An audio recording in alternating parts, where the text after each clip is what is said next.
successful and a holding against at all times. Be careful! Government officials insist that this is isolated incident of attack and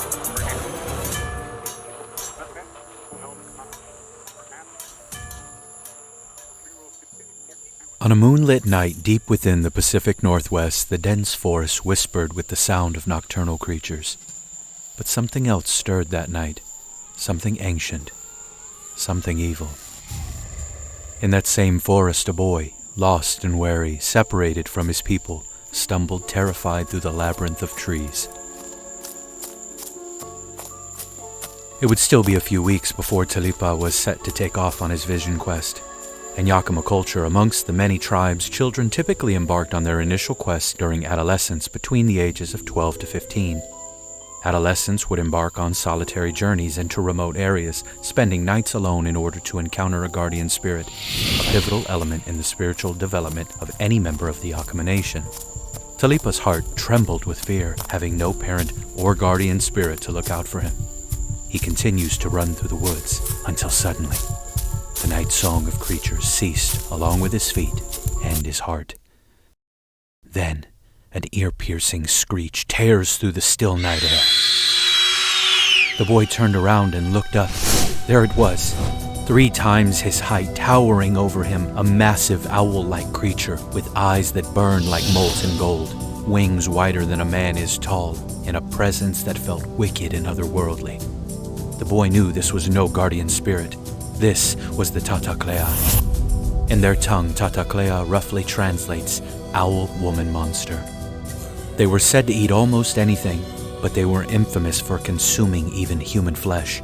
But scarier still was their apparent preference for small children, a fact that Talipa had been warned about as long as he could remember. He tried to move, but the paralyzing gaze of the creature locked him in place.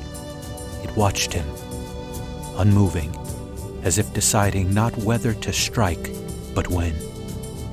She bent toward him slowly, tilting her head 45 degrees to the right, eyeing the boy malevolently. With trembling hands, Talipa clutched the beaded necklace around his neck, given to him by his father, passed down through generations in his family. The beast's face was getting closer and closer to his until footsteps could be heard running through the forest. Twigs snapping, leaves crunching. The beast and the boy both paused. Both heads turned in synchronized motion at the sound of Talipa! Talipa! From the shadows, Talipa's father emerged to see the long-storied Tah-tah-kle hovering over his frightened son. They lock eyes.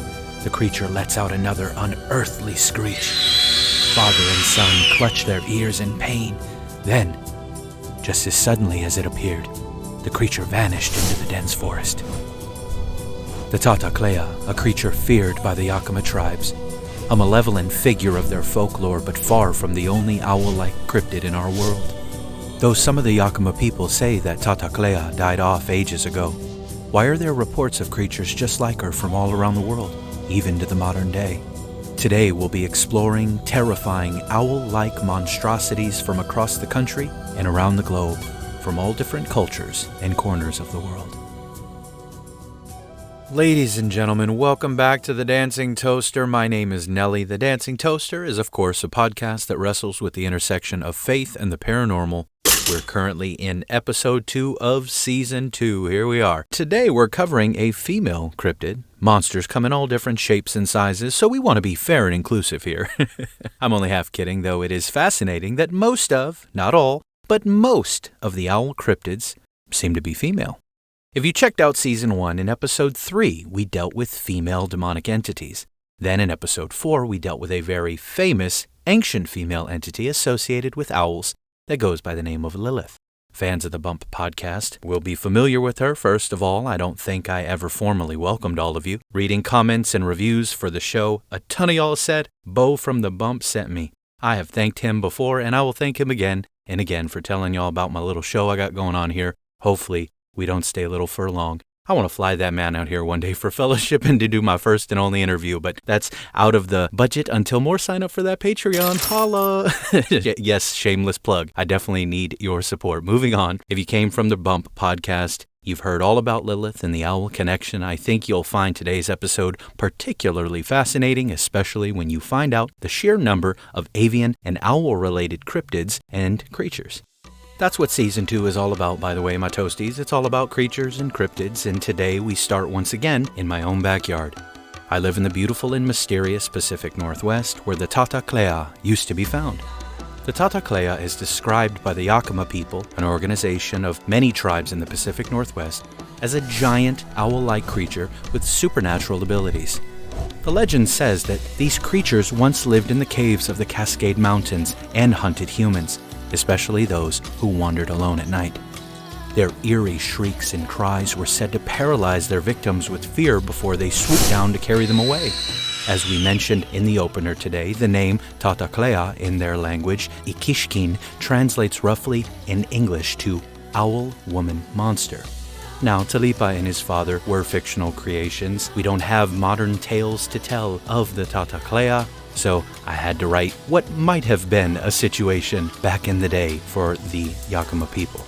This connection to female spirits or entities parallels many other legends across the country and around the globe. Around the world, there are several owl-like beings that are depicted as female harbingers of doom.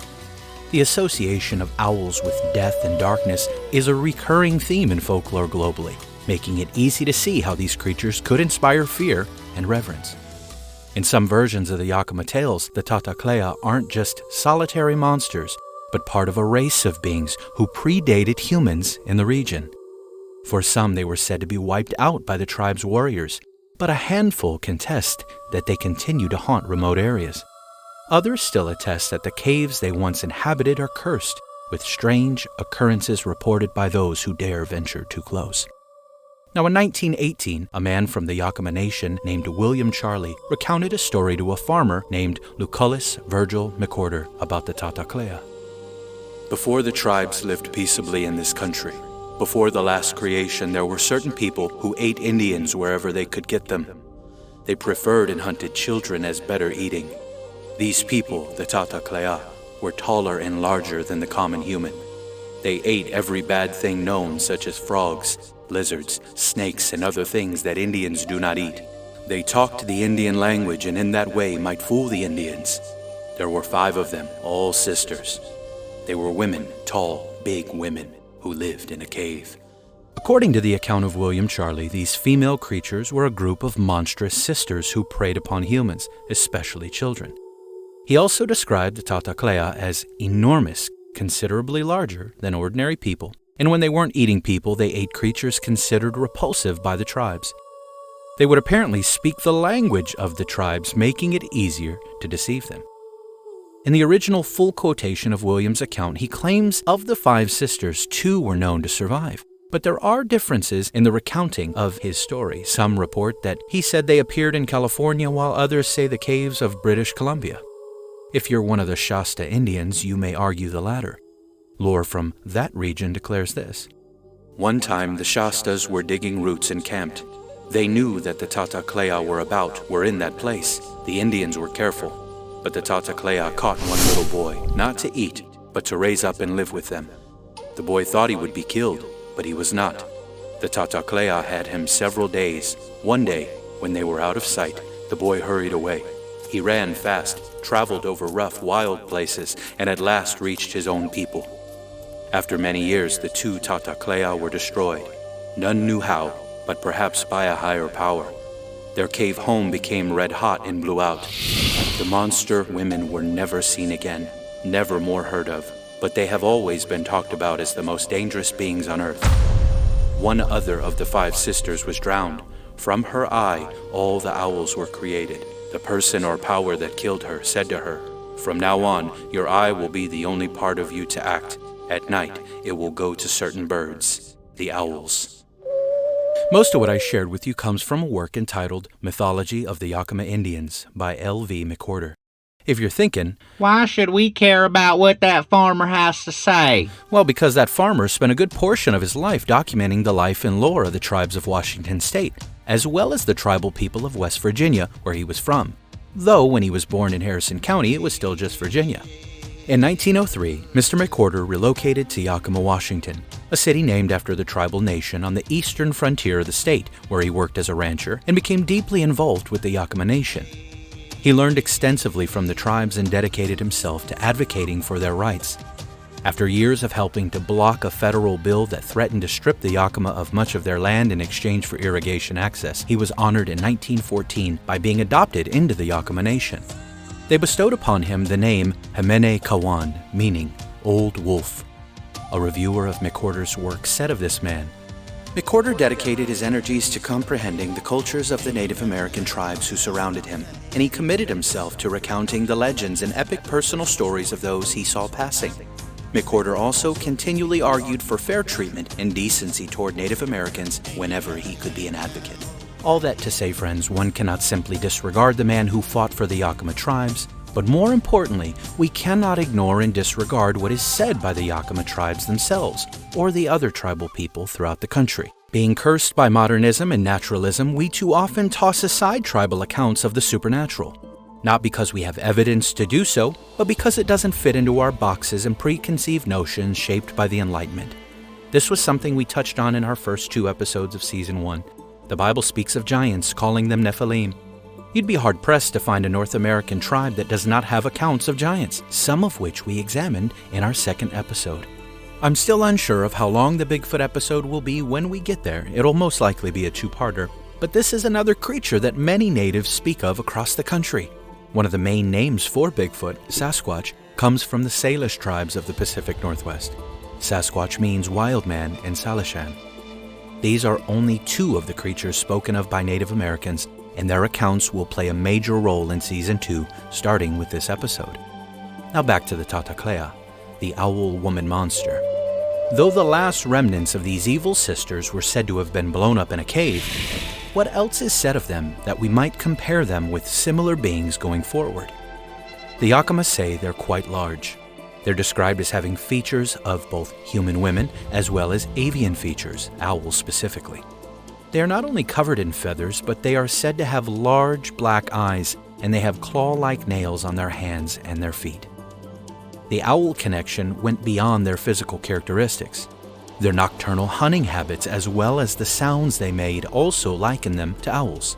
The humanoid features, in addition to their ability to speak clearly in Akishkin, sets them outside of the realm of simply undocumented creatures. And before you say, but parrots can talk. No, certain parrot species can obnoxiously mimic simple words and phrases, this is not the same as actual communication. A small handful of accounts hint at shape-shifting, meaning not only sounding human, but appearing as human until it's too late. This is rare among the accounts of Tah-tah-kle, but it will be more prevalent in other similar cryptid accounts, so just store that away for a little bit. Some versions of the legend imply that after one of these terrifying sisters died, her spirit became a part of owls, hinting at lingering supernatural presences even after death. This ties in roughly with the account given to L.V. McWhorter concerning the Yakima myths that owls originated from one eye of one of these sisters. In some Native American traditions, creatures associated with owls are believed to have a connection to the spiritual realm and to the dead, leading some to suggest that Tah-tah-kle might have had powers related to the unseen world. In the legend passed to McWhorter, their ultimate destruction was described as being caused by a higher power, saying that their cave grew red hot and then blew out. Some have concluded this suggests their removal by divine judgment or supernatural forces of some kind, while others say these cave-dwelling creatures may have been taken out in some volcanic or seismic event.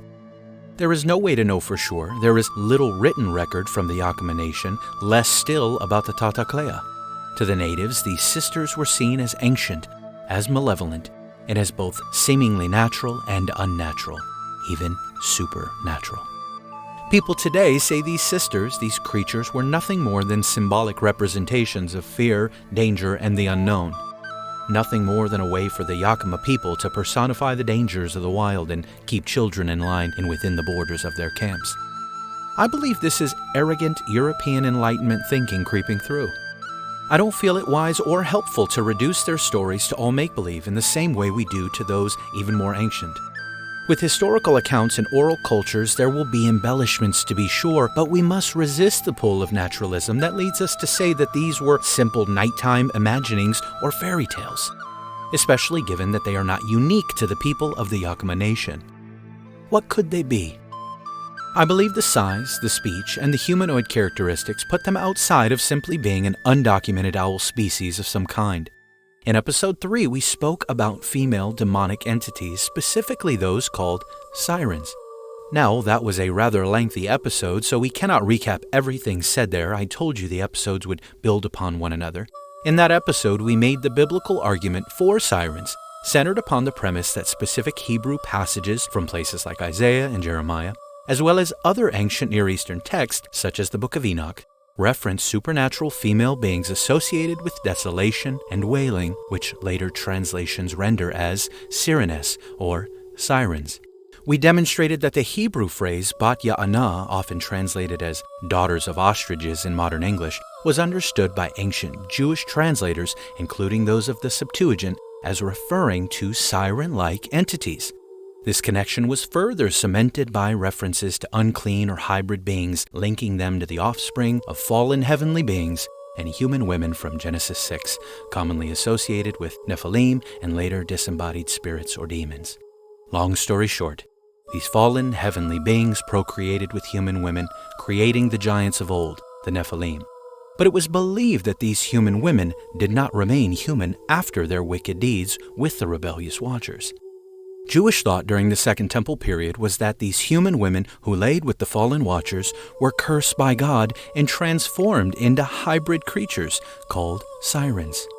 This was not limited to the Enochian literature. Again, this terminology was used in the Septuagint, the Greek translation of the Hebrew Scriptures. We just don't see that in English because it gets translated to benign animals like ostriches and owls, but it's there. A question we wrestled with was, how many characteristics did the biblical sirens share with those of Greek mythology? Clearly enough to make the translators of the Septuagint feel comfortable enough translating bat ya'anah as sirenes. But enough recap. Sirens were associated with isolation and death, seduction and song, but what we're most concerned with today is some of their physical characteristics. In Greek mythology, sirens were traditionally depicted as hybrid creatures with both avian and human features. You see why we had to go back to them if we're going to try to figure out what the Tah-tah-kle truly could be? Remember, the Yakama said the Tah-tah-kle were here before them, just like the giants were here before the tribal people of North America. I'm not going to bury the lead any further. I'm saying, what if these cursed, corrupted women fled from the land of Canaan along with their fallen offspring? This would explain not only the plethora of giant accounts among the Native Americans, but it would also explain the many avian female hybrids like Tah-tah-kle. What if these 5 women, said to be sisters by the Yakama people, were some of the women cursed by Yahweh after laying with the fallen sons of God, the B'nai Elohim? If your mind is going straight to the flood, this too has been previously addressed, how these accounts would have continued in a post-diluvian world. Now, I know this doesn't answer all our questions about them, but it clearly connects them to a biblical concept we already laid a foundation for, and it connects them to a massive tapestry of avian humanoid creatures spoken of throughout the world and throughout time. But I told you there was more, and there are, even owl ones.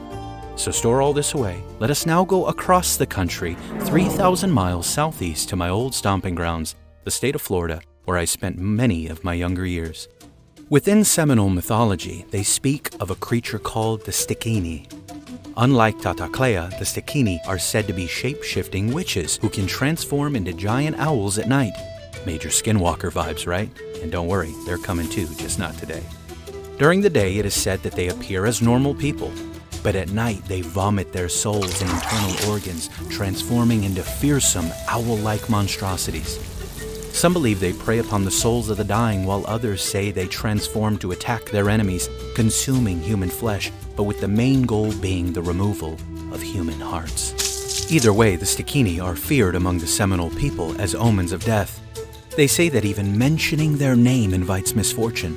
This too is akin to the Navajo belief about skinwalkers. But some Seminoles thought saying the word could even turn you into one. It's uncertain whether the transformation is a deliberate act or compelled by something like the rising moon, but either way, it appears to be a highly unpleasant ordeal. When the Stikini transform, they intentionally venture deep into the forest to undergo the violent change in secrecy. When they vomit their innards, it's also said they would suspend them high in the trees to keep them out of the reach of not only wild animals, but those who would wish to kill them. According to legend, the only way to kill a Stikini is to find its hidden organs and destroy them before dawn. I would recommend if you ever find yourself in the woods at night and spot organs hanging above you, it's wise to steer clear and head for safety no matter what you think it is. The transformation is thought to reveal the Stikini's true spiritual form, while its daytime human appearance is nothing more than a facade. You can see that there are not only skinwalker parallels, but some werewolf parallels also. There is a manga, a Japanese graphic novel entitled Claymore. The Stikini made me think of it. In it, there are terrifying creatures called Yoma. During the day, the Yoma appear totally human, indistinguishable, but at night they transform into an abomination that consumes human beings. In the story, only these special female soldiers called Claymores can sense where they are and who they are to extinguish them. Which reminds me, another major difference between the Tah-tah-kle and the Stikini is their sex. Whereas the Tah-tah-kle were exclusively women in the Yakima lore, there are a handful of reports among the Seminole people of some male Stikini, though the majority were these transforming female witches. As you can see, though the Tah-tah-kle was not some kind of witch like the Stikini, there are so many parallels between the two. Both cryptids have these avian humanoid forms, having both owl and human-esque features. Cryptozoologists would classify them as strigiform humanoids. Strigiform refers to anything related to owls. The term comes from the order of Strigiformes, which encompasses all owl species, including both typical owls, Strigidae, and barn owls, Titanidae. Both of these cryptids also are said to consume human beings, and both are known for the terrifying sounds they are said to make in the night. Neither are limited to their state of origin either. Reports of the Tah-tah-kle went beyond Washington and Oregon, where the Yakima were based, and both north in British Columbia and south into California. The Stikini originated with the Seminoles in Florida, but as many of the Seminole people were forcibly relocated to Oklahoma in the 19th century under the Indian Removal Act of 1830, accounts of Stikini would follow. It is there where alleged encounters have persisted into the modern day. Areas near Sasasqua, Oklahoma are noted for stories and supposed sightings of the Stikini, but none have been substantiated in any way. Unlike Bigfoot, there is a lack of empirical evidence for either the Tah-tah-kle or Stikini. For the Tah-tah-kle, they could say, well, they've died off. That's why you can't find any evidence of them, which is a fair point, especially if they did drown and others died in a volcanic or seismic event that buried them. But with the Stikini, it's not like you'll see or hear of reports where they found some massive avian print on the ground. This could be because many strigiform species are perch feeders. This means after catching their prey, they will fly up to a perch in a tree to eat it. This behavior is common when they catch smaller or tree-dwelling prey. Some species are ground feeders, and some will feed on the ground if their prey is too large or too heavy to carry to a perch. We're merely trying to account for the lack of physical evidence left behind by these creatures. Another, simpler explanation could be their tracks resemble other large avian predators, though I don't believe this could be the explanation for Tah-tah-kle given the reported size of the creature. But again, that one is apparently gone. Without additional information, it can be difficult to draw any solid conclusions. A few things we still haven't considered about the Stikini before further comparison or attempted conclusions are drawn. If the Stikini were once normal women, how did they obtain these corrupt powers? According to Seminole folklore, Stikini were once human witches who gained the ability to transform into monstrous owl-like creatures through the use of dark magic and by breaking severe cultural taboos. Some modern fictional retellings say that they were normal women who simply desired vengeance. This is not the case. The creation of a Stikini is not a random event. It was tied to intentional acts of evil and the pursuit of supernatural power. To become a Stikini, a person must commit a great act of evil, often involving murder or betrayal of one's own people. Some versions of the legend state that a Stikini's transformation is completed only after they kill a close family member, violating one of the greatest taboos of Seminole culture. Unlike creatures that are cursed or transformed against their will, Stikini actively seek out their power, just like the skinwalkers of Navajo tradition. This suggests that they chose to embrace this monstrous nature in exchange for their supernatural abilities, adding a layer of malevolence to their lore. In episode 3, when we talked about the Watchers and the Daughters of Men, we argued that those women did what they did for similar reasons, the desire for power. And that desire also led to a dark transformation. There are so many connecting tissues. The use of magic adds complication to the matter of proof and detection also. Oh, that's convenient. Just say it's magic, then you don't have to answer any critical questions. I understand the frustration, but hear me out. Bible believer, we don't fully understand the biologics of spiritual beings that take on physical form, do we? When they showed up and ate with Abraham and then with Lot in Genesis, what did their bodies do with the food? Do you know? How temporary are these physical forms? Do they have to expel what the body doesn't use like our mainly physical forms are required to do? Are they shape-shifting? One could argue they are in a way because they're spiritual beings taking on a physical form. But perhaps it goes even further than that. Last week we talked about the seraphim around the throne. If they're acting as guardians, it would make sense that when the king visited Abraham, for instance, that said guardians would come along. Did the creature with 6 wings and the face of a bull take on the appearance of a typical male of the Middle Bronze Age to have a meal with Abraham? Or are we dealing with separate entities entirely? Ones that look human and ones that have multiple sets of wings and hybrid features. Most people don't think about these things, and if they do, they don't do it deeply enough, yet they comfortably mock and laugh at those who do. Just as scientists and historians understand far less about the physical world than they'd like to admit, those of faith interested in spiritual things understand far less about the unseen realm than we'd like to admit as well. When dealing with the uncomfortable merging and overlapping of the two realms, the truth of the matter is, we could all gain by coming to the table with a little more humility. When dealing with the supernatural and occult, the nature of things can very much be altered. But just like we said in Season 1, there are only really 2 sources of power, whether you like it or not. That which is from Yahweh, and that which is not from Yahweh. The gray area really only exists in entertainment. What do I mean when I say that supernaturally the nature of things can be altered? Exodus 7 is the perfect example. Exodus chapter 7, verses 8 to 14. Then the Lord said to Moses and Aaron, When Pharaoh says to you, Prove yourselves by working a miracle, then you shall say to Aaron, Take your staff and cast it before Pharaoh, that it may become a serpent. So Moses and Aaron went to Pharaoh and did just as the Lord commanded. Aaron cast down his staff before Pharaoh and his servants, and it became a serpent. Then Pharaoh summoned the wise men and the sorcerers, and they, the magicians of Egypt, also did the same by their secret arts.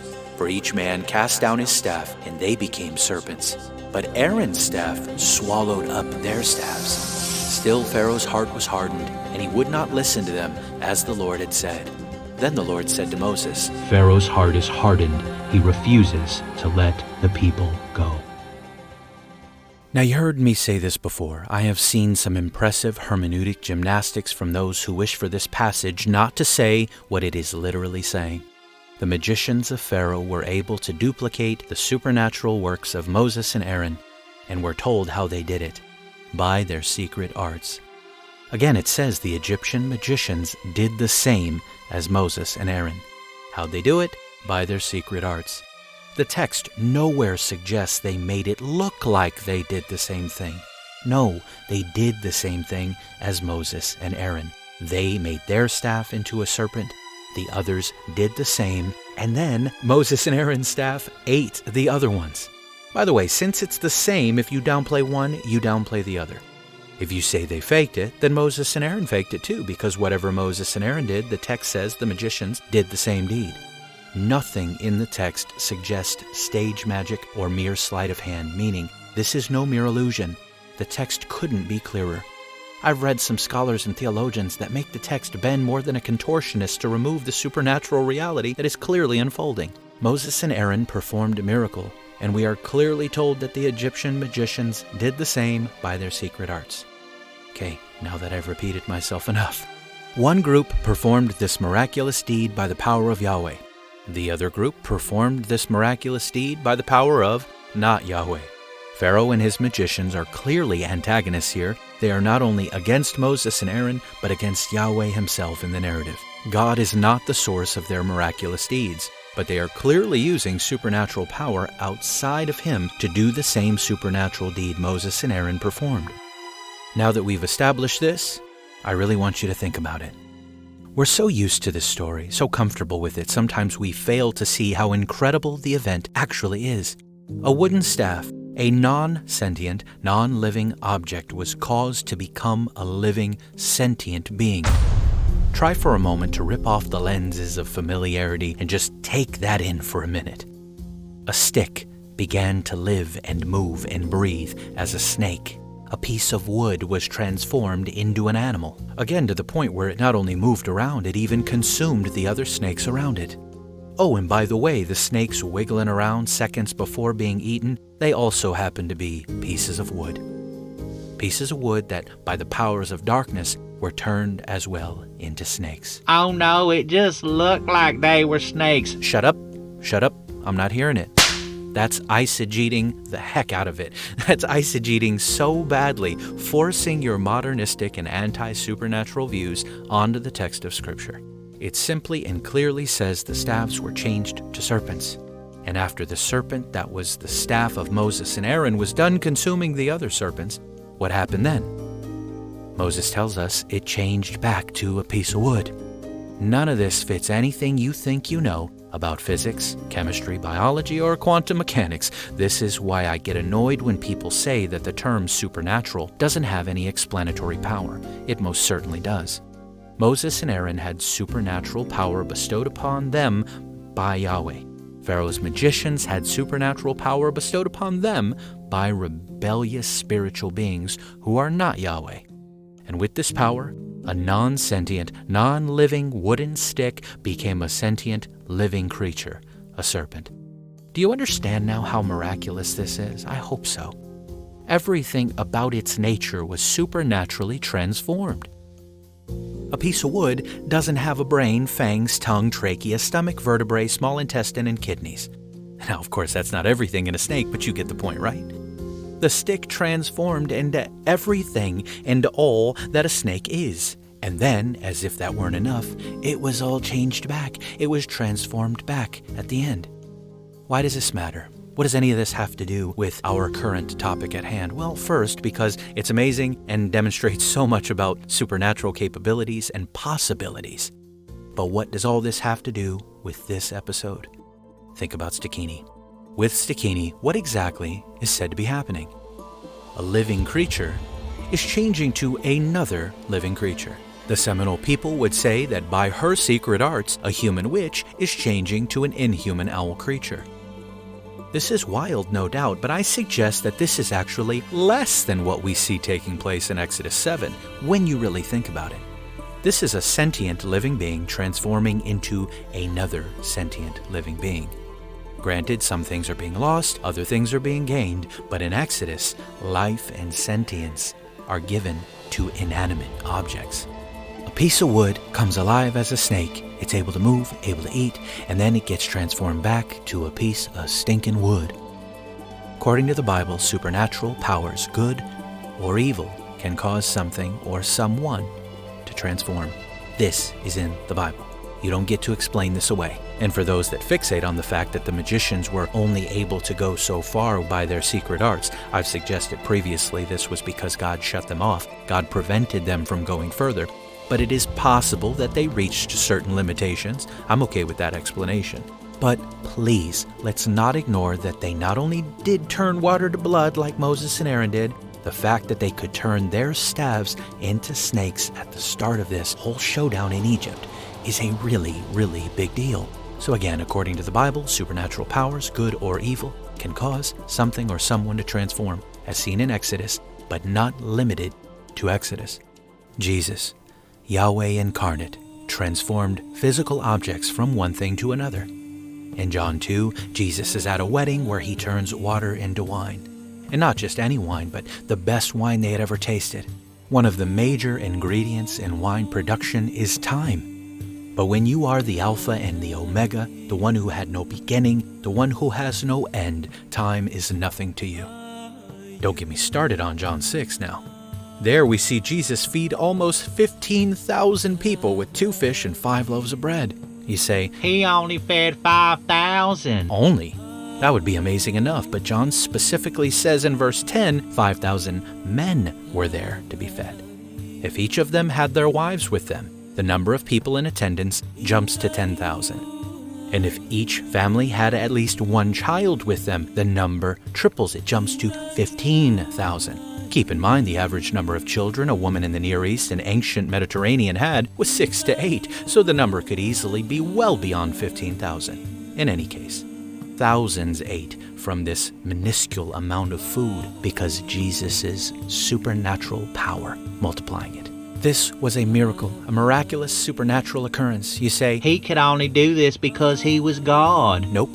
Elisha did something similar, multiplying bread in 2 Kings 4, and also multiplying the flour and oil in 1 Kings 17. Well, nobody evil ever multiplied nothing in the Bible. Also not true. In Exodus 8 with the frogs, both Moses and Aaron and Pharaoh's magicians made frogs supernaturally manifest. Exodus 8, verses 5 to 7. And the Lord said to Moses, Say to Aaron, Stretch out your hand with your staff over the rivers, over the canals, and over the pools, and make frogs come up on the land of Egypt. So Aaron stretched out his hand over the waters, and the frogs came up and covered the land of Egypt. But the magicians did the same by their secret arts, and made frogs come up on the land of Egypt. I feel it's clear from the language of the passage that this was an abnormal number of frogs we're dealing with here. Some reduce this miraculous event by saying, Oh, they just lured out the frog that was already there. so you're saying there were already enough frogs to cover the land, they just happened to be able to all fit in the bodies of water, and the only miracle was the ability of these men to make them come out like pets on command?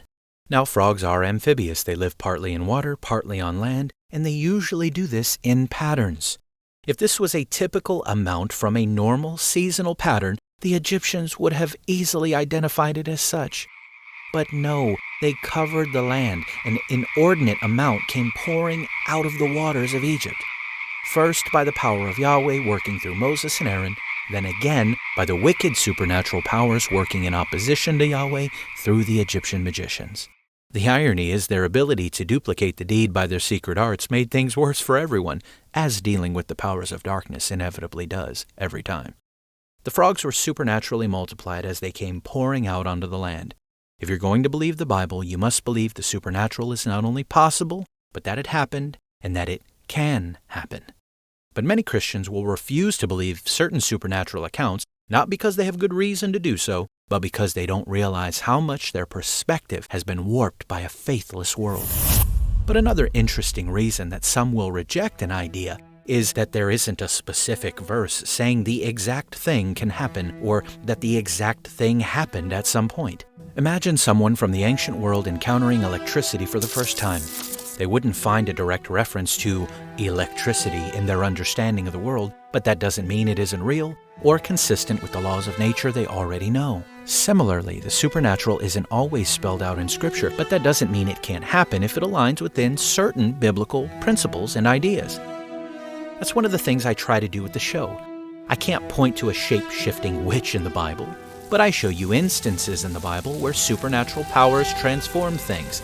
In an attempt to find biblical explanations for the strange things in our world, I try to present ideas and demonstrate the possibility of certain things using Scripture as my starting point. But we can't pretend that the Bible addresses everything there is to know about everything. It just doesn't do that. That's not a dig at the Bible. That's pointing out that we shouldn't fault it for something it was never intended to do. Does the Bible speak on and highlight every innovation that fallen man would achieve? No. But was it ever meant to do that? Of course not. So unless you're willing to say, Well, I don't find computers in the Bible, so I refuse to use them. stop pretending the only ideas you'll entertain have a verse to back them up. I just showed examples that supernatural powers, both good and evil, were able to transform things in the Bible. But if you suggest something like Stikini or Skinwalker, because there isn't a specific example in the Bible of a person being transformed by supernatural powers, many won't entertain it. But what if there was? I've laid out the potential origins of sirens and female demonic entities in the past potentially transformed in judgment. But there is a fascinating passage in Daniel 4 involving King Nebuchadnezzar being cursed by God and potentially transformed as well. Another reason it's fascinating is because it proves that watchers are in the Bible and not just in the book of Enoch. Again, it's Daniel 4 starting in verse 4. Just a heads up, it is a lengthier passage that we need to look at.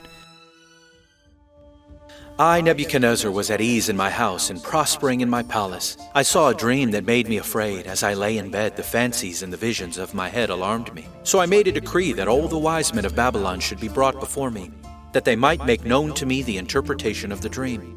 Then the magicians, the enchanters, the Chaldeans, and the astrologers came in, and I told them the dream, but they could not make known to me its interpretation.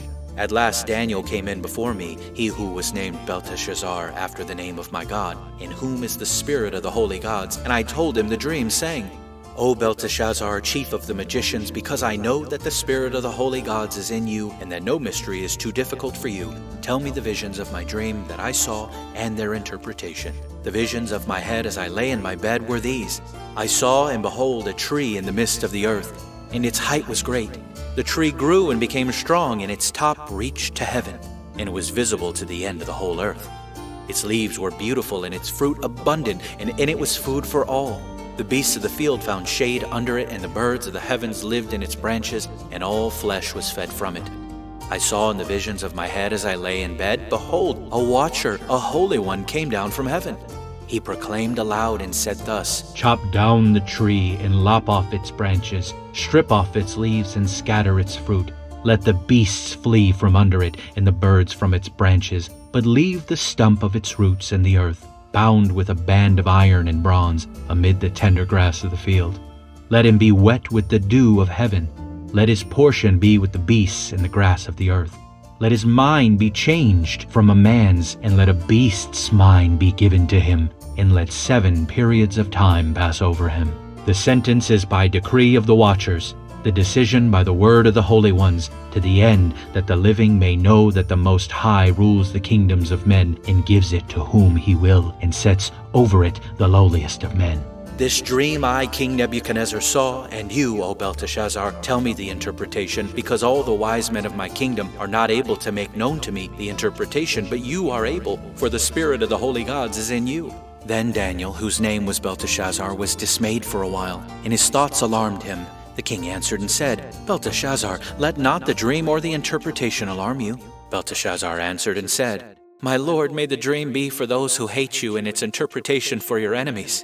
The tree you saw, which grew and became strong so that its top reached the heaven, and it was visible to the end of the whole earth, whose leaves were beautiful, and its fruit abundant, and which was food for all, under which beasts of the field found shade, and whose branches the birds of the heavens lived. It is you, O king, who have grown and become strong. Your greatness has grown and reaches to heaven, and your dominion to the ends of the earth. And because the king saw a watcher, a holy one, coming down from heaven and saying, Chop down the tree and destroy it, but leave the stump of its roots in the earth, bound with a band of iron and bronze, in the tender grass of the field, and let him be wet with the dew of heaven, and let his portion be with the beasts of the field, till 7 periods of time pass over him. This is the interpretation, O king. It is a decree of the Most High, which has come upon my lord the king, that you should be driven from among men, and your dwelling shall be with the beasts of the field. You shall be made to eat grass like an ox. You shall be wet with the dew of heaven. And 7 periods of time shall pass over you, till you know that the Most High rules the kingdom of men, and gives it to whom he will. And as it was commanded to leave the stump of the roots of the tree, your kingdom shall be confirmed for you from the time that you know that heaven rules.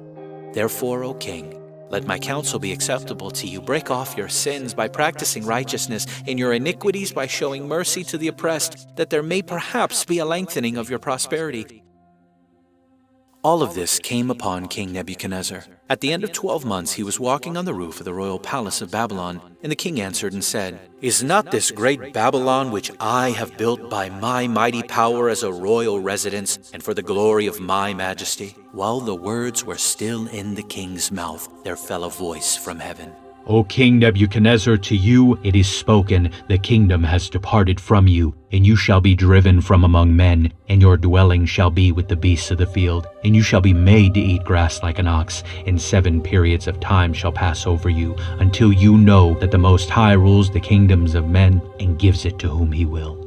Immediately the word was fulfilled against Nebuchadnezzar. He was driven from among men. He ate grass like an ox, and his body was wet with the dew of heaven, till his hair grew as long as eagle's feathers, and his nails were like birds' claws. At the end of the days, I, Nebuchadnezzar, lifted my eyes to heaven, and my reason returned to me. And I blessed the Most High, and praised and honored him who lives forever. For his dominion is an everlasting dominion, and his kingdom endures from generation to generation. All the inhabitants of the earth are accounted as nothing, and he does according to his will among the hosts of heaven and among the inhabitants of the earth. And none can stay his hand or say to him, "What have you done?"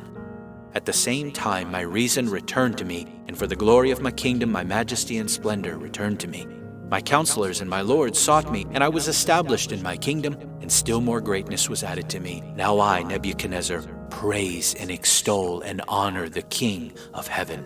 For all his works are right, and his ways are just, and those who walk in pride he is able to humble. I hope you can see now there was no way to only read part of that, and it's just so good I had to read it all. So we have old King Nebi here receiving a terrifying vision. He calls forth the wise men and the magicians and all them, and they can do nothing. Then he calls forth Daniel, whom he called Belteshazzar, who nervously gives him the interpretation. It was a warning, one that clearly went unheeded.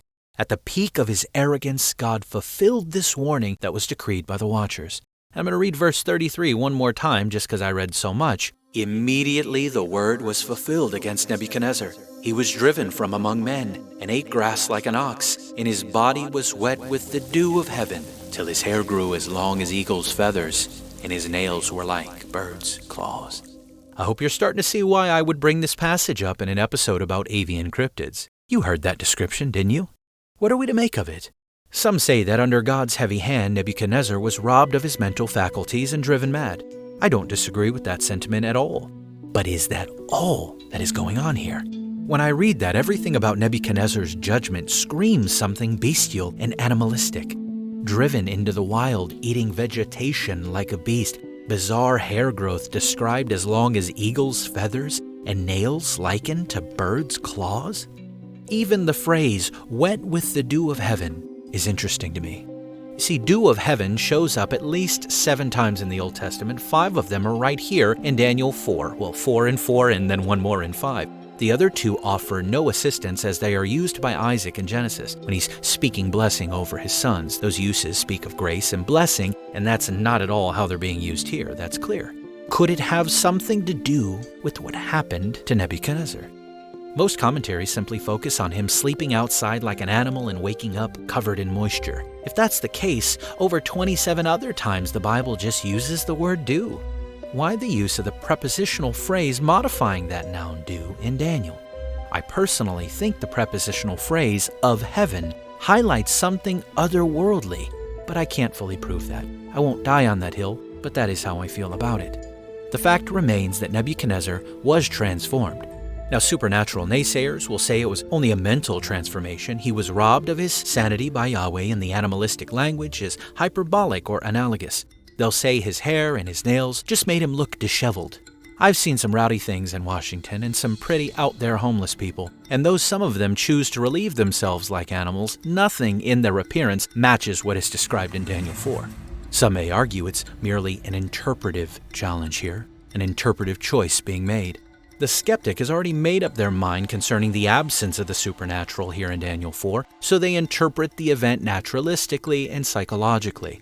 The believer, like me, has already made up their mind concerning the supernatural nature of the event, so we interpret the event supernaturally and through a more transformational, even paranormal lens.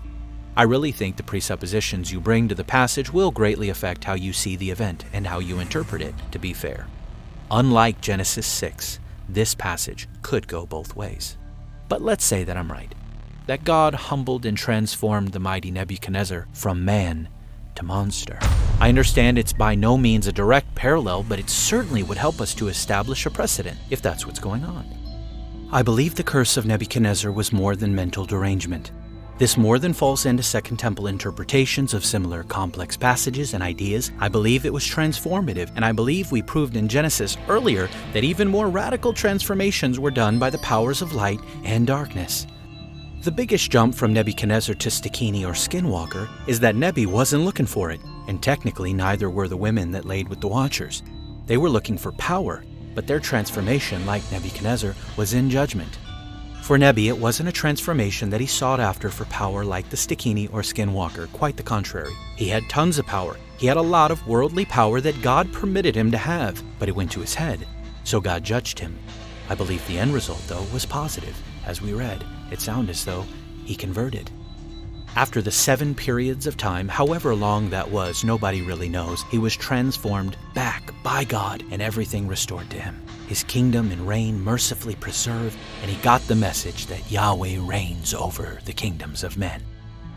But can someone, by the powers of darkness, transform into a bestial creature willingly?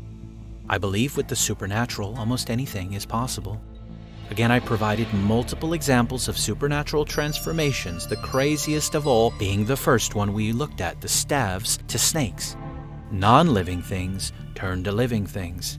What we're talking about is a living thing turning into a scarier living thing. Is it that hard to believe? I personally don't think so. Now, by what means? Well, I think God did it in judgment against Nebi. Could the wicked do it by their secret arts? In both legends, the Skinwalker and the Stikini, a witch seeks these powers and performs dark rituals in order to possess them. Don't worry, again, Skinwalker episode is coming, but my point right now is the Bible shows that evil supernatural powers do exist, and multiple cultures have tales of individuals who sought this kind of corrupt power and found it. If my multiple incursions theory is accurate, perhaps it's found in the same place, fallen heavenly beings seeking to aid in our destruction. I was talking about something with my best friend after the Bat Squatch episode was released. He said, "This episode also made me chuckle when pondering how Bible teachers and pastors get so excited when the flood is found across cultures and civilizations' histories, however varied in the details the accounts may be. But when it comes to stories about these other paranormal creatures and things being across culture and civilizations' histories, it's still poo-pooed as make-believe." He couldn't be more right, and yes, he said poo-pooed, and that had to be quoted also. In Season 1, we said that tales of giants are found in the Bible, and they're found all over the world throughout history. As we dive into the topic of cryptids, we can see so many connecting tissues. People separated by mountains, miles, oceans, and even time, telling similar tales. I'm not saying we accept them all as true, but I'm also saying we can't dismiss their accounts just because we think we know better than them. We got people today that can't tell a man from a woman and weirdos on TikTok thinking they are they-them unicorns. My friends, the passage of time does not guarantee wisdom by any stretch of the imagination. For the Seminole people, the Stikini legend served as more than a cautionary tale about exploring and explaining the unknown. They were more than symbols of fear and darkness, but a very real threat that may still lurk around today. The idea of shape-shifting witches is not unique to the Seminole or the Navajo. Similar stories can be found in various other cultures around the world, also involving owls and other animals associated with the night and isolated places. Let's head now east a bit and then south to a destination we visited last week. Today we get to go to Mexico once again. An incredibly famous figure from Mexican and Tejano folklore is called La Lechuza, and she shares startling parallels to our other creatures and cryptids like Stikini and Tah-tah-kle. La Lechuza roughly translates to the owl, but she is far more than that. She is described as a massive owl but with a woman's face, because La Lechuza is both. The legends of La Lechuza say that she is a witch who can transform into a massive owl-like monstrosity, just like Stikini. During the day, she's entirely human. But at night, La Lechuza transforms and preys upon the vulnerable, typically children, but also those who have had a little too much to drink. She takes the form of a 7-foot avian beast, but vestiges of her humanity remain upon her face, and her wingspan is said to be around 15 feet. She has been reported in multiple cities south of the border, but also a few places on our side of the Rio Grande. Due to the large number of sightings, there is a large number of legends concerning the creature. This is what the folks of Mexico Unexplained have to say about La Lechuza. Some say that the Lechuza snatches kids because her own child was taken by angry villagers for a crime he did not commit. In a variation of this, the child was killed by a drunk, and so now the Lechuza exacts revenge by hanging around bars, waiting until closing time to attack bar patrons who stumble out into the street after hours, not knowing the danger from the sky about to rain down upon them. In some of the legends, La Lechuza is not a shape-shifting person at all, but a witch's familiar, much like a black cat, and does the bidding of the witch, attacking people and destroying property on her command. Other stories say the bird is a minion of Satan himself. Not only is the Lechuza said to take humans as prey, it also preys upon the negative emotions of humans, acting as a psychic vampire, drawing power from emotions surrounding human conflict and distress. The focus on the inebriated is new, but targeting of children is a common theme among these avian and owl cryptids, which also screams of another figure, Lilith, right? It has been said to make human whistling noises as well as mimicking a baby's cry in order to lure people to their demise. Sounds like Tah-tah-kle also. They say she is difficult to eliminate. If you attempt to and you fail, some say you perish next. The legends about her are more modern, accounts beginning around the 1800s. Apparently, La Lechuza was terrorizing a town near Nuevo Laredo during the 1950s. The people of the town got together and plotted to eliminate the creature. So desperate to rid themselves of the threat, a man from the town even used one of his own children as bait to lure her out of the trees. La Lechuza took the bait. She swooped down to carry the child away, but the legend says that when she did, the men opened fire. One of them hit La Lechuza in her claw, causing her to flee. They say the next morning, members of this small town visited the home of a supposed local bruja, or witch. She allegedly answered the door on a crutch and with a bandaged leg. Unfortunately, we don't know what occurred after that, as this is where the account ends. Now fast forward to 1977 and jump over the Rio Grande to the city of Santa Rosa, Texas, right on the border with Mexico. Here they speak of an encounter with La Lechuza that multiple people apparently experienced. The creature was seen in a tree before swooping down and landing at the front door of a local woman. They say La Lechuza scratched at the door attempting to enter, but she was noticed by some dogs in the neighborhood. The dogs ran toward her and began barking incessantly. This apparently caused her to flee the area with the dogs in hot pursuit, but of course unable to reach her as she got higher and higher into the sky. This is where many report having seen her soaring through the night. The dogs, of course, gave up their pursuit eventually, but sadly, this is not where this account ends. The following morning, it was reported that all the dogs in the neighborhood were dead. Everyone who saw the beast flying the night before knew she was responsible. Now, hopping back over the border in our final modern account of La Lechuza, courtesy of Mexico Unexplained, the specific date is unknown, but the violent encounter occurred just outside of a town called El Tigre in Chihuahua, Mexico. In this one, only one of the men involved would survive the encounter. One night, they say a man was driving his truck with a friend down an old dirt road just outside of town, when out of nowhere a creature began swooping and pouncing on his truck.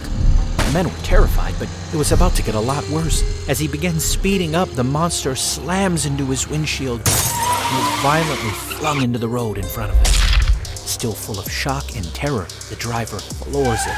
He runs over La Lechuza. Not content with that, he slams it in reverse, backed up over her, and then proceeded to drive over her again, hoping to eliminate the creature. Sadly, as the driver peered into his rearview mirror, he witnessed La Lechuza slowly rise from the road, and in that instant, the man goes into cardiac arrest and died at the wheel of his truck as it spiraled off the dirt road. This was all allegedly reported by his friend, who was the passenger of the truck that night. Now, is La Lechuza an undocumented species of owl that has been mistaken for a cryptid? Well, if the reports of its size are to be believed, it would be almost 3 times larger than anything else that's out there. Remember, similar to the other cryptids mentioned, they say it's 7 feet in length, or 7 feet tall, depending on how you want to see it, with a wingspan of 15 feet. The largest owl on record is the Blakiston's fish owl. It's a little over 2 feet in height or length, however you want to see that, with a wingspan approximately of 5 to 6.5 feet. This species, though, is native to parts of northeastern Asia, particularly in Russia, China, Japan, and Korea. It lives near rivers and lakes where it feeds primarily on fish and other aquatic prey. The Eurasian eagle owl shares similar dimensions, but also is nowhere near this continent. The last one to consider among the great owls is the great gray owl, and yes, that's its name, and yes, they are found in North America, typically though Alaska and the Pacific Northwest, and a few other pockets here and there. Among the great owl species, the great gray has the most disturbing face that one might confuse for humanoid at a glance or in a dark, scary forest. It possesses the largest facial disc of any owl species. This massive facial disc greatly enhances its hearing by funneling sound around its ears, but this species actually has a much smaller wingspan than the first two, and it's only a few inches taller or more in length, around 33 inches max. Nowhere near the 84 inches, right, or 7 feet required for any of these mysterious creatures that we've been discussing. The chances of this cryptid or any of the other creatures we've discussed today of being undiscovered, undocumented animals is very unlikely in my opinion. That's not to say that some of the alleged sightings of these cryptids can't possibly be explained by seeing a great gray owl or two and thinking it was the Tah-tah-kle flying, but none of these owls are known for being violent towards humans. Now, before we theorize any further, let's add a few more layers to the lore of humanoid owls. We'll jump across the pond to the United Kingdom, specifically the village of Monnin, located in Cornwall. There we find the Cornish owlman, also known as the Owlman of Monnin. This creature, like all the others, is described as a human-sized owl-like figure, with large wings, but this one with glowing red eyes. The Owlman has become a staple of Cornish folklore, often compared to the more famous Mothman across the pond in Point Pleasant, West Virginia, whom we will most certainly be discussing this season also. The Owlman of Monnin is even more recent than La Lechuza. The legend of the Owlman began in April of 1976 when two young girls, June and Vicky Melling, reported seeing a large winged creature hovering above the church tower of St. Monnin and St. Stephen's Church. The girls described it as a man-sized bird with pointed ears, large glowing red eyes, and feathers that were gray and brown. Their father, Don Melling, claimed the sighting so disturbed his daughters that he cut their family vacation short. Shortly after that, another sighting was reported by a young couple who saw a similar creature near the same church. This sparked local interest and fear of the Owlman, and the legend began to grow. Over the years, there have been sporadic reports of the Owlman in and around Monnin, particularly near the same old church. Most of these sightings occurred during the 1970s and early 1980s, though occasionally we'll get a report surface in later decades. Some dismiss all the accounts, saying it's only a barn owl, while others believe the Owlman could actually be an unknown species of large bird. No one has seen it up close, so the estimates of 5 to 7 feet in height could be mistaken at a distance. There are, of course, plenty who say it's a cryptid, most often compared to Mothman because of the flight and the red eyes. Then there are those who think, given the proximity of sightings to the church, perhaps the Owlman could be a ghost or demonic entity tied to the area's spiritual or mythical history. Some skeptics are less charitable and more pessimistic and say that the Owlman story was a hoax from the very beginning, created by local pranksters, or that it was exaggerated by a paranormal researcher named Tony Doc Shields, an artist and magician who publicized the sightings back in the 70s. Shields had a reputation for being involved in hoaxes and creating legends, leading some to dismiss the Owlman entirely as a fabrication. We can't be so willing to accept these things that we ignore these kinds of details. I'm not saying Owlman is fake, but I am saying of all the ones we've discussed today, this one does lack the most credibility. Now that we are across the pond, we're now going to go back in time so that we can discuss a creature called the Strix. Plural are the Striges. In ancient Greco-Roman mythology, the Strix was a malevolent, shape-shifting creature, often associated with owls and witchcraft, like Stikini. The creature dates back to ancient Greece and Rome, with references appearing as early as the 5th century BC.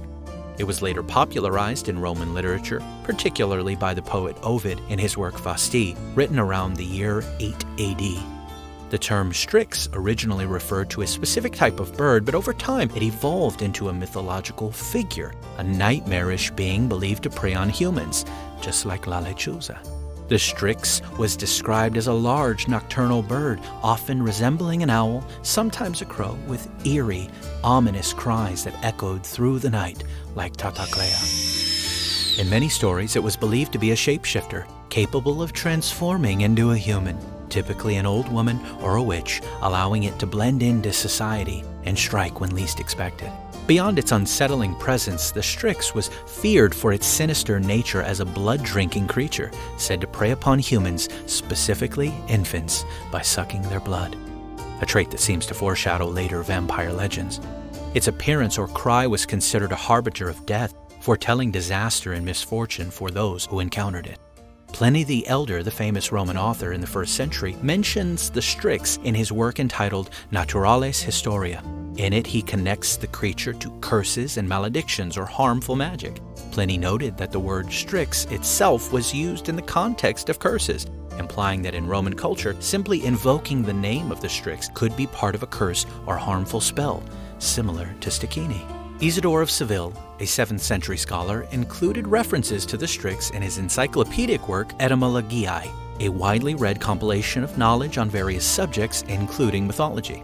The fact that Isidore mentioned the Strix shows that the ancient legend persisted in medieval thought and was considered relevant enough to be documented alongside other important concepts of the time.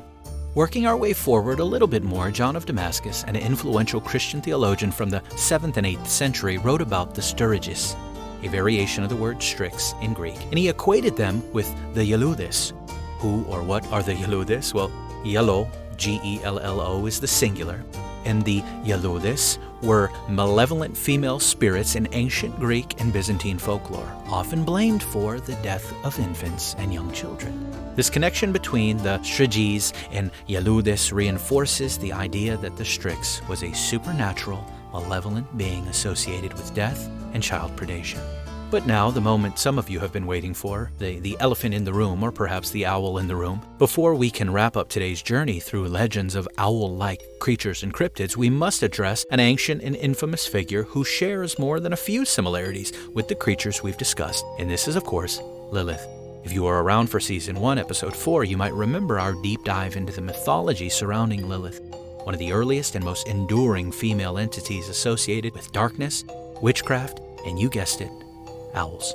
We connected Lilith with the other sirens and female demons of old, so the parallels between Lilith and cryptids like Tah-tah-kle, Stikini, and La Lechuza should not come as a surprise.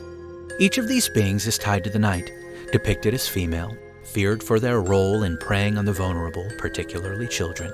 In the case of Lilith, ancient Near Eastern material describes her as a demon and later a terror of the night responsible for infant mortality and seducing men in their sleep.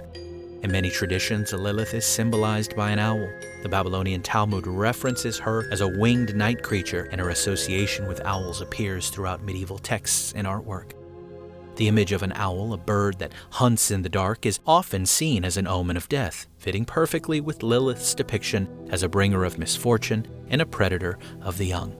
Just like Lilith, the Tah-tah-kle of Yakima lore is described as a terrifying female being who targets children. The legend states that she and her monstrous sisters lived in caves and would snatch up children to consume them. This echoes the ancient fears surrounding Lilith, who was believed to steal away infants at night. Even more intriguing is the Yakima belief that owls originated from the eyes of one of these sisters, cementing their connection to supernatural predation. Similarly, the Stikini of Seminole legend, which we explored earlier, fits right into this narrative. Stikini are witches who vomit up their internal organs and transform into monstrous owls by night, preying on human hearts. The transformation into an owl-like creature is key here, just as some Lilith lore says she transformed into a winged demon being. The Stikini embodied the fear of shape-shifting female predators. La Lechuza, with its eerie cry and terrifying presence, is another perfect parallel. A witch by day and a monstrous owl by night, La Lechuza hunts those who wander alone in the dark, a fitting echo of Lilith's mythological role as a nocturnal predator. Beyond the shared characteristics of these owl-like cryptids and Lilith, there's something deeper at play, and that's the owl as a symbol of the spiritual realm. Across cultures, owls have long been seen as intermediaries between the living and the dead, guardians of forbidden knowledge and harbingers of doom. Lilith's connection to owls likely stems from this symbolism. As a being who was said to dwell in desolate places and embody the mysteries of the night, Lilith became intertwined with the owl's nocturnal nature. The Tah-tah-kle, Stikini, and Lechuza also reflect this spiritual symbolism. Their association with darkness and death positions them as beings that cross the boundaries of the physical and spiritual worlds. In the case of the Tah-tah-kle, their haunting cries and supernatural abilities suggest a connection to the unseen realm. The Stikini's transformation ritual, vomiting their souls and organs to become monstrous beings, underscores their liminal nature existing between the human and the supernatural. Interestingly, in Greco-Roman mythology, the Strix, the nocturnal bird believed to be a shape-shifting witch, was similarly feared for its role in preying on children and symbolizing death. Ancient writers like Ovid and Pliny the Elder documented these beliefs, and later medieval scholars continued to reference the Strix as a malevolent force. This ancient fear of owl-like beings echoes the legends of Lilith and reinforces the recurring theme of female nocturnal predators throughout history. Could the stories of Stikini, Lechuza, and the Tah-tah-kle be echoes of ancient spiritual realities where dark powers enabled humans to transform into bestial forms? Could they simply be demonic manifestations? Or perhaps are they truly individuals that were once human, but have been cursed to wander the earth as abominations until the King of Kings returns to take his world back? While we may never know for sure, the Bible affirms that supernatural powers, both good and evil, exist and can manifest in strange and extraordinary ways. Whether it's Lilith lurking in the shadows, the Stikini hunting for hearts, or Lechuza waiting to strike, the recurring theme is clear: a deep-seated fear of the night and the unknown. These legends, separated by time and geography, they all speak to a universal human fear of what lies beyond the light's reach. They warn of powerful female figures who defy the natural order, wielding dark magic and blurring the lines between human and beast, between natural and supernatural. In many ways, these stories remind us that the battle between light and darkness, between order and chaos, is as old as humanity itself. Whether these owl-like cryptids are remnants of ancient beings, manifestations of dark spiritual forces, or simply cautionary tales, as some say, they continue to capture our imaginations and stir something primal within us. So as we conclude today's episode, remember the next time you hear an owl's eerie call in the dead of night. It might be more than just a bird. It might be a reminder of ancient fears, of legends that refuse to die, and of the thin veil that separates the seen from the unseen. Join me next week as we explore yet another fascinating cryptid. In the meantime, if you have your own stories or thoughts on owl-like creatures or anything paranormal, I'd love to hear from you. You can reach out via email or social media, thedancingtoasterpodcast@gmail.com, and simply The Dancing Toaster on Facebook, Instagram. And for those who have reached out, I want to apologize to those who have messaged me. I'm almost caught up on emails and messages, so thank you for being so patient, and thank you for checking out the show as always. If you want to know what we're covering next week, go follow me on said social media, the Facebook, the Instagram. We have a Patreon now. Those that signed up for that, thank you so very much. I really appreciate it. If you'd like to support the work I'm doing with the Dancing Toaster, you can do it there. Honestly, there's not a lot of perks right now. It's literally just helping me to comfortably do this. We're well into the thousands now, which I still can't believe. As far as downloads and people checking out the show, if each kicked a few coins my way, it would go a long way in helping me again to do this comfortably. Thank you so much for those who have signed up for the Patreon. If you can't commit monthly, the Dancing Toaster is on Buy Me a Coffee now, as well as PayPal. Those are some options for a one-time donation. I'm not trying to e-beg. Some have not because they ask not. I'm asking you to help me out if you can. At the end of the day, you listening and following, subscribing, liking, and sharing all that I'm doing, it means the world to me. Thank you for whatever help you can provide in helping the show to grow. I can't do it without you. Somebody said, Nellie, you just need to trust God. I said I do trust God, and then I asked them, who does he typically use down here to meet needs? His people. All right? If you enjoy the show, please continue to like, follow, share, leave a review, do all the things wherever you consume the Dancing Toaster. But whatever you do, don't consume toasters, and don't let your heart be consumed by an owl witch. I love ya. I'm out.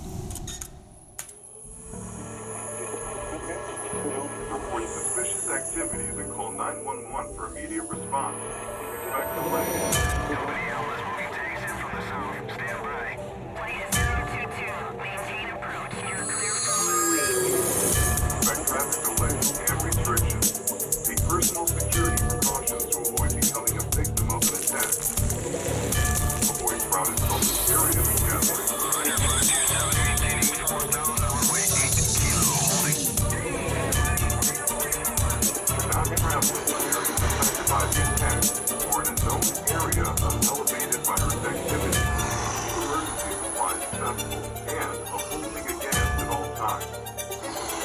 Be careful. Government officials insist that these